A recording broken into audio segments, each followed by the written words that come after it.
ի վերջո բոլորս տեսնում ենք, չէ՞, այսօր նույն այդ շոուի մասին, որ խոսում ենք Արտաշատի, եկե բանի Արարատյան դաշտավայրի իրենց քաղաքներ իրենց կատարած, մի քանի դրվագել եկեք հիշենք, Արտաշատում խանութի տերը քաղաքացիական համարձակություն ունեցավ եւ թույլ չտվեց Նիկոլ Փաշինյանին։ Իրականում շատ անհանգիստ եմ այդ մարդու համար, որովհետեւ արդեն լրատվամիջոցներով այո, կարդացինք, որ ճնշում կա այդ մարդու վրա եւ տեսա Ռուբենը Մելիքյան գրել էր, որ պատրաստ է աջակցություն ցուցաբերել տիրոջ այդ խանութի։ Ես հորդորում եմ նաեւ ընդդիմադիր տարբեր ուժերին, աչքերը եւ լրատվամիջոցներին, այո, աչքերը պահեք այդ մարդու վրա, այո, որտեղ մենք գիտենք ինչա լինում այդ մարդկանց հետ հետագայում։ Այսինքն տեսեք, հենց իրանք փորձում են մի հատ բնականին մոտ տեսարան ստանան, որտեղ հասարակության մի շարք սուբյեկտներ կամ խմբեր պիտի ներկայացնեն, որտեղ բնական միայն այդ դեպքում է հնարավոր, ինչ-որ մի հատ խնդրի բախվում են։ Որտեղ սա ինչի մասին է խոսում։ Արդեն նույնիսկ իրանց այդ պատարակները չեն կարողանում բեմալ։ Այո, սա խոսում է այն մասին, որ իրանք հասարակական աջակցության նվազագույն բաղադրիչից են զրկվել։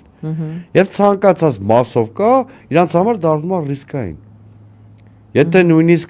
պարզա չէ, միջև Փաշինյանի գնալ այնտեղ բանը անվտանգությունը ֆիլտ բանը մաքրել է տարածքը, աշխատել է հնարավորինս անցանկալի քաղաքացիների հերու պահել տարածքից, երևի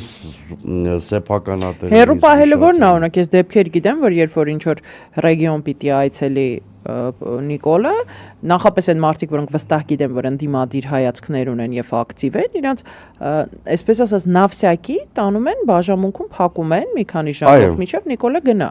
Ես տեսա վերջական Ադրբեջանում եմ տեսել։ Ուզում եմ ես ասեի, մեր հարևան պետությունում շատ հայտնի ավանդույթ է, դա։ Կամ կենտրոնական Ասիայի երկրներում, որտեղ ղեկավարների ուղեկցություն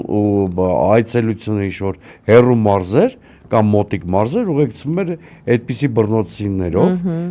ուղղակի դիմադիր քաղաքացիներին առանց պատճառի փակում էին քաղաքացիներում։ Հիմա մենք հասել ենք այդ մակարդակին։ Իրականում շատ սարսափելի է տեսնել, որ այն ամեն ինչ ինչ որ ասած կարդում էիր քմծիծաղ էիր տարի շարունակ Ադրբեջանում, ասում էր լավ թե մեր մոտ sense բաներ հնարավոր չի որ երբևէ լինի, ու երբ որ դա տեսնում ես քո աչքի առաջ որ կատարվում է քո պետությունում, ասում ես լավ ոնց հասանք։ Բայց գոնե մի բացառություն ունենք։